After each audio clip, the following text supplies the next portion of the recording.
Abra su Biblia entonces en el capítulo 2 del libro de Efesios. Los jóvenes pueden ir a su clase en este momento, por favor. Efesios capítulo 2 nos va a guiar esta tarde en un mensaje que tiene mucho valor en todos los sentidos de la palabra. Quiero que mire esta gráfica, por favor. Cuando Jesús llegó, este es un lugar que está en un lugar llamado Cesarea de Filipos, que en el tiempo de Jesús era un centro de culto pagano, era un lugar asociado con la muerte, con la idolatría y la oscuridad espiritual. A esta entrada, en esa cueva, se le llama la puerta del Hades, la puerta del infierno. La gente de aquella época creían que esta era la entrada al inframundo, al mundo de Satanás, al mundo de la perdición, al mundo de la oscuridad. Y es muy importante que usted lo ubique geográficamente, porque cuando usted lea la palabra esta tarde, se va a dar cuenta que Jesús está delante de esta puerta diciendo en Mateo capítulo 16, versículo 18, está diciendo: edificaré mi iglesia y las puertas del infierno no prevalecerán contra ella. Jesús estaba enfrente de esa puerta y se refería a esa puerta que la gente estimaba ser una puerta que lo llevaba al infierno o al mundo, al inframundo. Pero ahí mismo es donde Jesús está diciendo: edificaré mi iglesia y las puertas del infierno no prevalecerán contra ellas. No se pierda esto, mi hermano. Lo que Jesús está haciendo en ese momento, está anunciando el avance, está anunciando la conquista de su iglesia, a pesar del miedo y del temor que las personas que lo oían en aquel momento tenían. Pero también es importante que está anunciándonos a nosotros hoy en día que la iglesia de Jesucristo va a prevalecer a pesar de los ataques, a pesar de la oposición, a pesar de lo que Satanás quiera hacer. La iglesia de Jesucristo va a prevalecer. ¿Cuántos le dan palmas a Jesús por eso? Es importante que usted lo entienda, que hay una oposición hacia la iglesia y siempre ha existido. El avance incontenible, el avance de la iglesia de Jesucristo es incontenible. O sea, no habrá nada que impida que la iglesia de Jesucristo sea establecida. Pero déjeme hacerle una aclaración aquí. ¿A qué me refiero cuando digo iglesia? Le voy a decir a qué es lo que no me refiero cuando digo iglesia. No estoy hablando de un cuerpo formado por un domingo de congregación. No estoy hablando de una organización o de una denominación o algo por ese estilo. Cuando estoy hablando de iglesia, la iglesia de Jesucristo, estoy hablando de un grupo formado por creyentes. Fíjese bien en lo que voy a decirle: creyentes que han sido salvos por la sangre de Cristo y liberados por el poder del Espíritu Santo, traídos a la familia de Dios. Ese es el concepto de iglesia a lo cual me estoy refiriendo. Lo que Satanás quiere resistir es a esta iglesia. A él no le interesan las denominaciones, no le interesan los grupos, no le interesan los cultos, le interesas tú. A ti quiere Satanás destruir, porque tú eres la iglesia. La iglesia somos nosotros. Por eso Jesús dice: edificaré mi iglesia y las puertas del infierno no prevalecerán contra ella. Eso está hablando literalmente de ti y de mí. Está hablando de nosotros, que como iglesia somos muy valiosos. Fíjense que la iglesia es el lugar en donde practicamos dos cosas importantes. Una, nuestra relación a través de nuestro culto a Dios. y nuestra relación a través de la interacción entre nosotros. La iglesia es muy importante para Jesucristo. La iglesia es muy importante al punto que la llama su novia, con la cual Él va a tener una boda, a la cual le llamamos la boda del Cordero, porque llegará un momento en que Él se unirá a su iglesia a una vida en la eternidad, y usted hace parte de esa iglesia. Claro, usted me va a decir, pastor, no, yo soy miembro de la iglesia Grace. Yo le voy a decir, thank you very much por considerarse un miembro de esta iglesia. Pero antes de considerarse un miembro de esta iglesia, considérese miembro de la iglesia de la cual Jesús se está refiriendo, que no es una institución, que no es una organización, sino que son un grupo de creyentes que hemos sido redimidos por la sangre de Jesús y reforzados por el poder del Espíritu Santo, y hemos sido hechos hijos de Dios. Mateo 16, Jesús promete edificar su iglesia, como ya leímos en Efesios capítulo 2. Pablo explica cómo Jesús construye su iglesia. No con ladrillos y cemento, sino derribando muros, matando la hostilidad y reconciliando a las personas con Dios y entre sí. Eso es lo que vamos a aprender esta tarde, cómo Dios quita las barreras que impiden las relaciones entre nosotros y la relación con Él. Es muy importante que nosotros entendamos esto, porque cuando venimos a la iglesia no estamos viniendo, sino que estamos siendo la iglesia de Jesucristo. Cuando no estamos aquí en la iglesia, en el templo, seguimos siendo la iglesia de Jesucristo. Aunque no estemos en un grupo congregándonos o adorando a Dios, el hecho de estar allá afuera ya significa que somos iglesia de Jesucristo.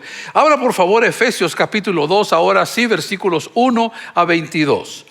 Por tanto, recordad que vosotros, gentiles en la carne, llamados la incircuncisión, por lo que se llama la circuncisión, que se hace en carne por las manos, recordad que en este momento estabais separados de Cristo. Recuerde esto, recordad que en este momento estabais separados de Cristo, alienados de la comunidad de Israel y ajenos a los pactos de promesa, sin esperanza y sin Dios en el mundo. En otras palabras, éramos forasteros. En otras palabras, éramos extraños a la familia de Dios. ¿Cuántos recuerdan su llegada a los Estados Unidos? ¿Cuántos recuerdan cómo fue su llegada a los Estados Unidos? ¿Cómo se sentía usted? La gran mayoría de nosotros nos sentimos extraños. Nos sentimos medio perdidos, medio desubicados, porque llegamos a un lugar que no conocíamos, una tierra que no conocíamos. Estábamos acostumbrados a nuestros ranchos, a nuestras ciudades, a nuestros pueblos, y estábamos acostumbrados a nuestra lengua y a nuestras culturas. Cuando venimos aquí, venimos a caer como extranjeros, como personas que están ahora a merced de lo que esta comunidad tenga para ofrecer o tenga para exigir. Esta ilustración es para decir que es muy importante que usted sepa que por Cristo Jesús y en Cristo Jesús, usted no es más extranjero ni advenedizo. Que usted ya no es más extranjero en el reino de Dios. Usted ya no es un extranjero, un advenedizo, un forastero. Dice la Biblia en Efesios capítulo 2, versículo 19. Que usted es miembro de la familia de Dios. Gloria a Dios por eso.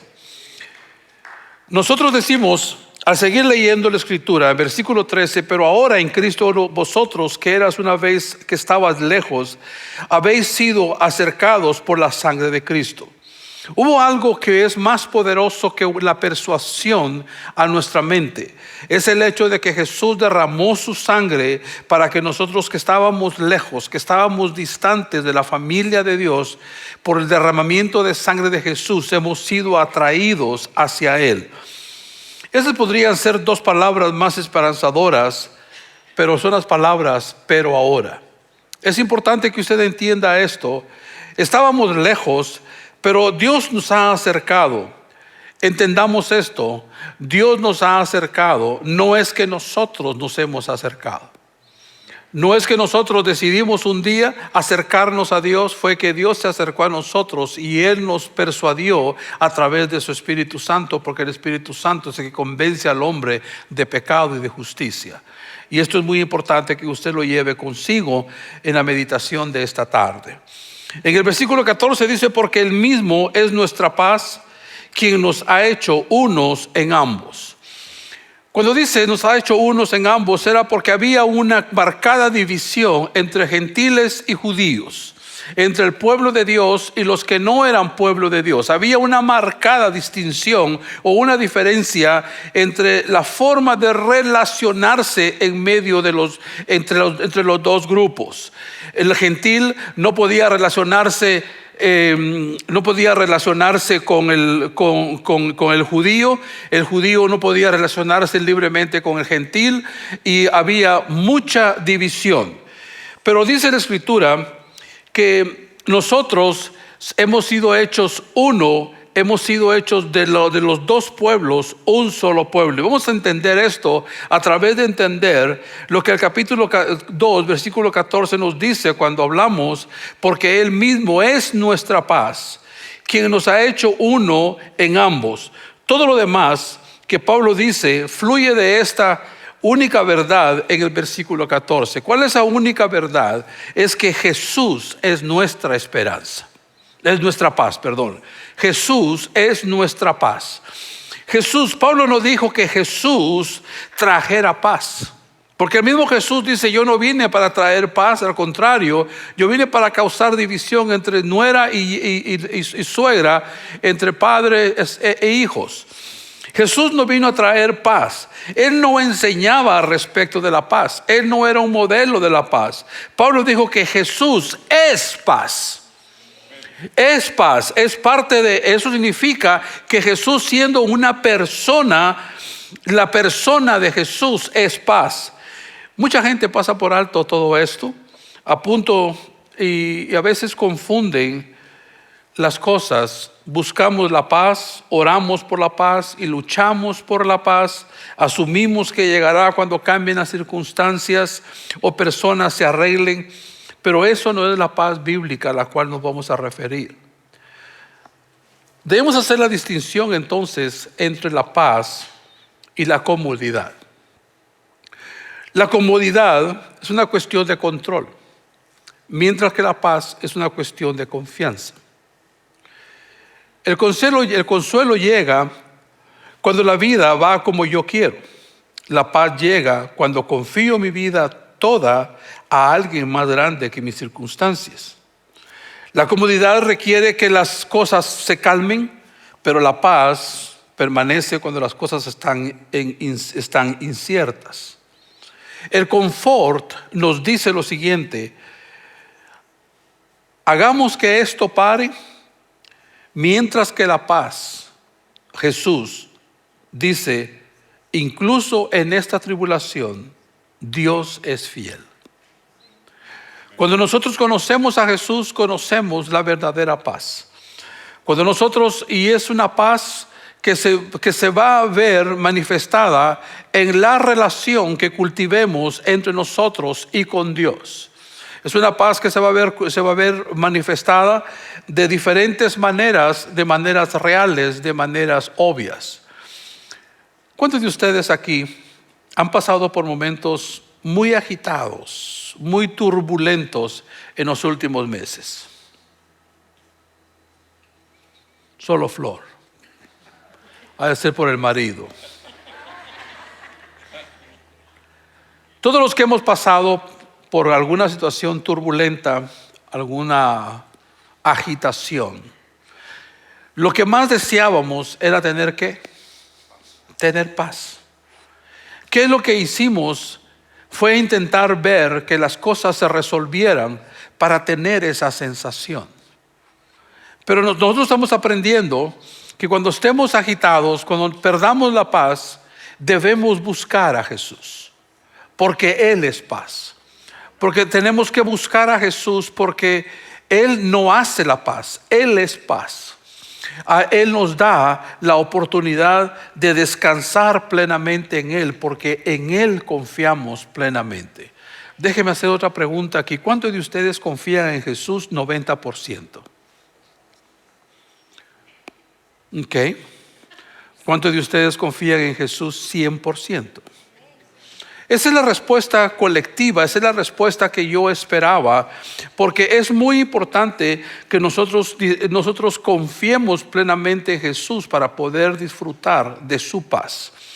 El versículo 14 dice lo siguiente: porque Él mismo es nuestra paz, quien nos ha hecho uno y ha derribado en su carne el muro divisorio de hostilidad, aboliendo la ley de mandamientos expresada en ordenanzas, para que creara en sí mismo un hombre nuevo en lugar de los dos, haciendo la paz, y nos reconciliara a ambos con Dios en un solo cuerpo a través de la cruz, matando la hostilidad. El segundo punto importante aquí esta tarde es que Jesús derribó barreras para la paz. Jesús derribó barreras para la paz. Es importante, vea esta gráfica que le voy a poner. En este templo fue diseñado con una serie de cortes, y cada uno determinaba lo cerca que se podía estar de Dios, más cuando cerca te mudabas, menos gente podía permitirse. Esto significa los lugares en donde la gente podía estar, y en donde está en el número 1, ahí está la presencia de Dios. Pero si usted ve alrededor de ese número 1, hay diferentes numeraciones. Todo eso está en inglés, discúlpeme, no le presté cuidado a eso. Pero básicamente está diciendo cuáles son dónde se pueden ubicar cada grupo genérico dentro del templo. Y esto era para decir, no hay un libre acceso a Dios, como también no había un libre acceso a la comunión unos con otros. Estaba muy determinado que eran los lugares que se podían visitar y cuáles eran los otros. Quiero que vea el muro de la hostilidad. El muro de la hostilidad es el que rodea una buena parte de ese edificio y medía casi 5 pies de altura. Era literalmente, Pablo se está refiriendo a que Jesús en su intervención aquí en la tierra vino a derrubar ese muro de la hostilidad. O sea, el muro de la hostilidad impedía que judíos se juntaran con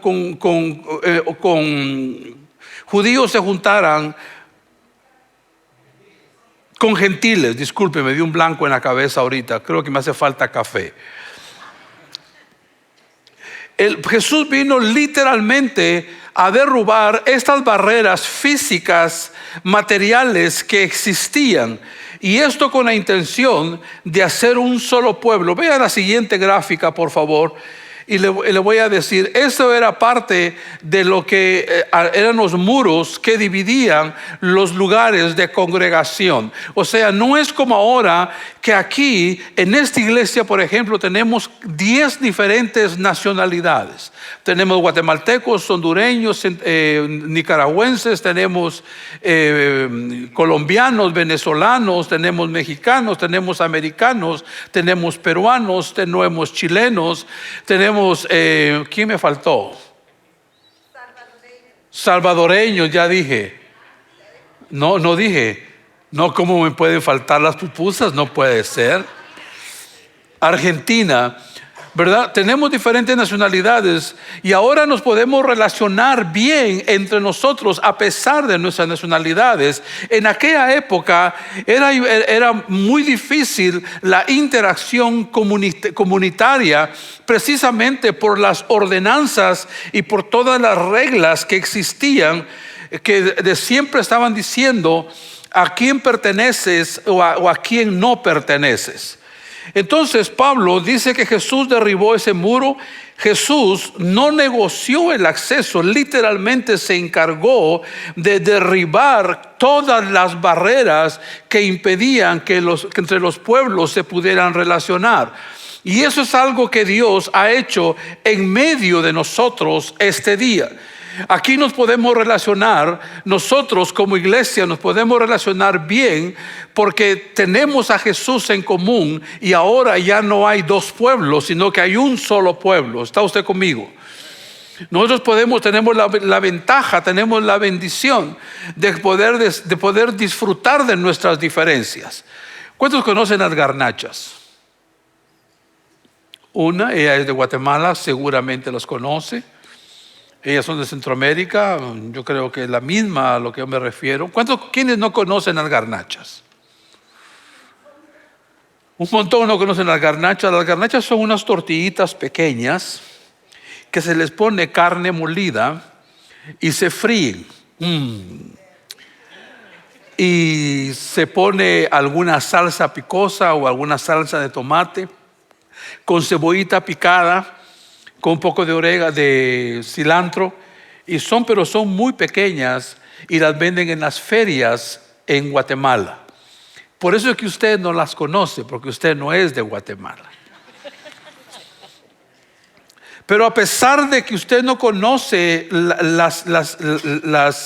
¿cómo le dije? Las garnachas, eso no le impide a usted amar a aquellas personas que sí conocen las garnachas. Porque hemos aprendido en Cristo Jesús que a pesar de nuestras diferencias podemos amarnos, podemos respetarnos mutuamente, porque ahora ya no son dos pueblos, sino que un solo pueblo.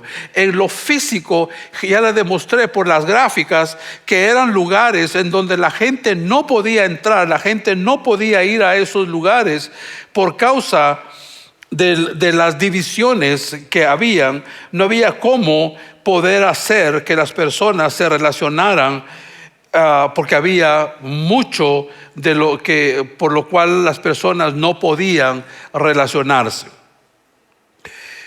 El tercer punto de esta tarde es de que usted entienda que Jesús nos reconcilió para hacer un solo cuerpo. Esto es igual a decir su iglesia. Jesús nos reconcilió para hacer un solo cuerpo, su iglesia. Versículo 14 dice: porque Él mismo es nuestra paz, que nos ha hecho uno y ha derribado en su carne el muro divisorio de hostilidad, aboliendo la ley de mandamientos expresada en ordenanzas, para que creara en sí mismo un hombre nuevo en lugar de dos, haciendo la paz, y nos reconciliara a ambos con Dios en un solo cuerpo a través de la cruz, matando así la hostilidad. Pablo dice que Jesús nos reconcilió a ambos con Dios en un solo cuerpo a través de la cruz. Esa reconciliación nos lleva lejos de la hostilidad que se practica cuando no se conoce a Dios. Es muy fácil encontrar personas que dicen: ¿de dónde eres? No, yo soy de Guatemala. Oh, de Guatemala. Salí de una cosa y caí en Guatepeor. Salí de Guatemala y caí en Guatepeor. Viera cómo nos cae de mal ese dicho a los guatemaltecos. Viera cómo nos sentimos lastimados en el corazón cuando nos dice que salieron de Guatemala para caer en Guatepeor. De alguna manera, nosotros entendemos que todavía hay rasgos de hostilidad cuando la gente no conoce a Cristo. Esas cosas se magnifican, se hacen más grandes. Para personas, una vez una persona vino a la iglesia y me dijo: me gusta el ambiente de la iglesia, me gusta lo que usted predica, pero qué pena que usted no sea mexicano.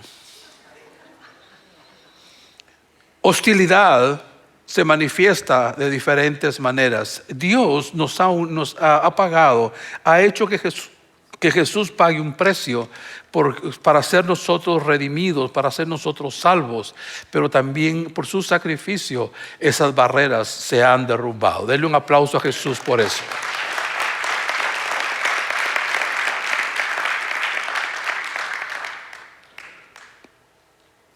Jesús dijo en algún momento que seríamos conocidos por nuestro amor mutuo. Lamentablemente hoy en día hay demasiada división en la iglesia. Jesús dijo en su momento que si nosotros nos amábamos unos a otros, seríamos conocidos como sus discípulos. O como sus discípulos deberíamos amarnos unos a los otros. Como iglesia, mire mi hermano, permítame decirle esto de un corazón puro, con un corazón totalmente puro. Yo estoy muy bendecido de que esta iglesia expresa el amor de Jesús en la mejor manera que podemos. Yo me siento muy bendecido cuando recibo el abrazo de alguien, cuando recibo la aprobación de alguien, cuando recibo una palabra de cariño de alguien, cuando recibo palabra de ánimo de alguien, cuando recibo palabra que me bendice, porque se siente el amor de Jesús en medio de nosotros. Ahora tenemos que verlo y reconocerlo con humildad, alejándonos de cualquier vanagloria que nos pueda llevar a bloquear esa manifestación que hoy tenemos y que es por gracia, no es porque nosotros seamos tan competentes. Si lo podemos decir así, nosotros somos una iglesia amorosa, no es por nosotros, es porque el que nos amó primero nos ha enseñado a cómo amar bien. Y esa es una de las cosas que yo quería decir públicamente, aprovechando de este mensaje, porque nosotros debemos de ser conocidos por el amor entre nosotros, pero no solamente el amor cerrado a este círculo, sino tenemos que amar el BC Church, la iglesia grande en la ciudad. Hay otros hermanos en otras congregaciones que se están reuniendo en este mismo horario, buscando al mismo Dios, buscando ser santificados con la palabra y ser empoderados por el Espíritu Santo. Debemos amarlos tanto cuanto amamos a los que están aquí. Tenemos que amar a los que pertenecen a otras denominaciones. Tenemos que amar a las personas que no reciben la comunión como nosotros la practicamos cada tercer domingo del mes. Personas que tienen otras formas de creer. Hay unos que creen solo en Jesús, otros que creen que la mujer tiene que sentarse de un lado y los hombres de otro.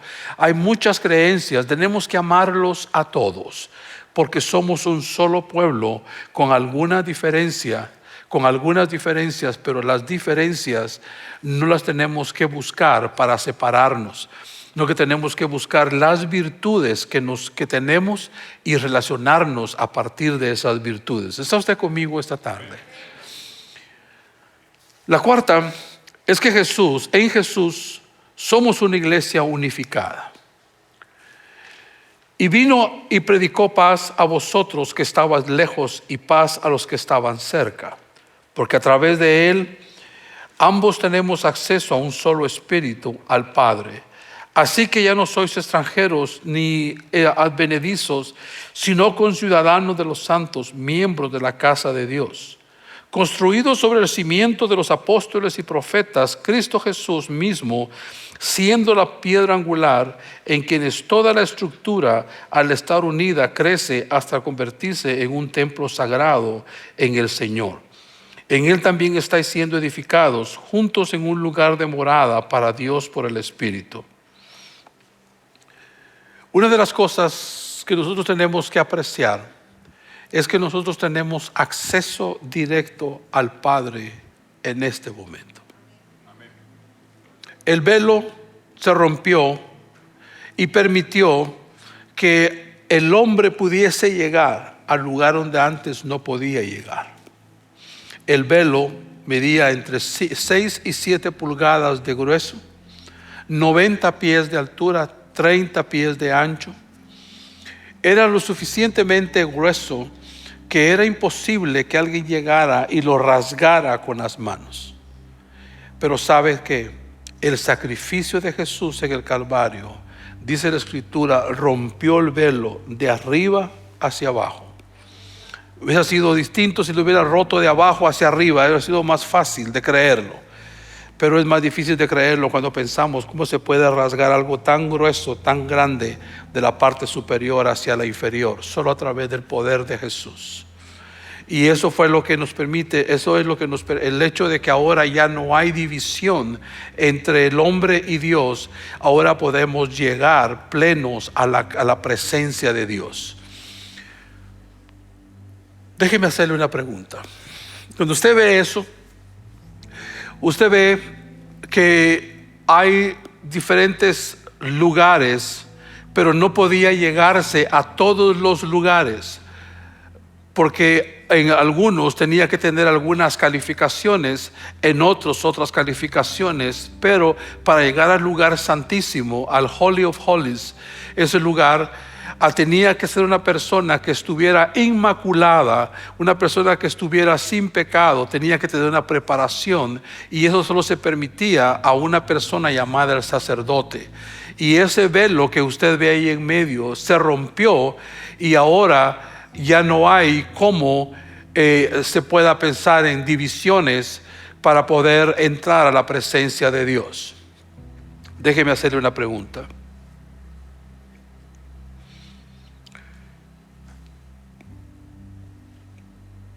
¿Usted va a la presencia de Dios? ¿Usted ha ido a la presencia de Dios? ¿Usted va a la presencia de Dios? Aleluya, veo esa mano. Cuando nosotros nos atrevemos a decir públicamente que vamos a la presencia de Dios, es porque tenemos una vida de oración, una vida devota a Dios, donde sabemos que ya no necesitamos intermediarios, que ahora podemos nosotros oficiar por nosotros mismos. Podemos llegar en plenitud a la presencia del Señor. Y esto es una de las cosas que Jesús vino a hacer, porque nosotros no lo podíamos hacer, ningún hombre lo podía hacer. Déjenme comenzar a terminar diciendo lo siguiente. La iglesia nunca fue pensada para parecerse al mundo. La iglesia fue creada para ser distinta al mundo. De ahí viene la urgencia y la necesidad que tenemos de actuar de acuerdo a la palabra de Dios, en la gracia de Dios, en el favor de Dios, y no ser como las personas de este mundo. Nosotros tenemos algo que es único. Nosotros, dice la Biblia, nosotros estamos en el mundo, pero no somos de este mundo. Y todo esto, mi hermano, es muy importante que usted lo recuerde a la luz de que Dios vino a destruir las barreras que impedían las relaciones interpersonales, como la relación vertical con Dios. Ahorita ya no hay nada que impida que usted se relacione con Dios o que desarrolle relaciones sanas entre ustedes. Póngase de pie, por favor. Amado Dios, quiero darte gracias por la oportunidad que me has dado en esta tarde de compartir brevemente con mis hermanos y saber, Dios, que tu palabra es más efectiva que mis palabras. Saber, Dios, que lo que tú nos instruyes viene de tu Espíritu Santo, viene, Señor, de ser tu voluntad manifiesta en medio de este pueblo. Te ruego, Dios, que nos permitas vivir una vida comunal, sin barreras ni culturales ni idiomáticas, sino que podamos vivir una vida en unidad, de acuerdo a lo que hemos aprendido en esta tarde, que ya todas las barreras que impedían nuestras relaciones interpersonales han sido destruidas por el sacrificio de Jesús en el Calvario. Te damos gracias, Dios, sobre todo que tenemos la oportunidad de relacionarnos contigo, que tenemos la oportunidad de venir delante de ti como somos y, Señor, y como estamos, para que tú nos limpies, para que tú nos santifiques, para que tú nos perdones, y sobre todo, Señor, que sabemos que somos objetos de tu amor, por eso venimos a ti, para que nos ames. Y te ruego, Dios, que durante esta semana a cada uno de nosotros nos permitas ver a nuestro prójimo como amarlo como a nosotros mismos, y que te amemos a ti sobre todas las cosas. Lleva a mis hermanos con bien de regreso a sus hogares esta tarde. Dales, Señor, a probar de tus delicias durante toda la semana. Guárdalos del mal. Líbralos del mal, Señor, en el nombre de Jesús. Amén y amén. Que Dios me los bendiga, mis amados.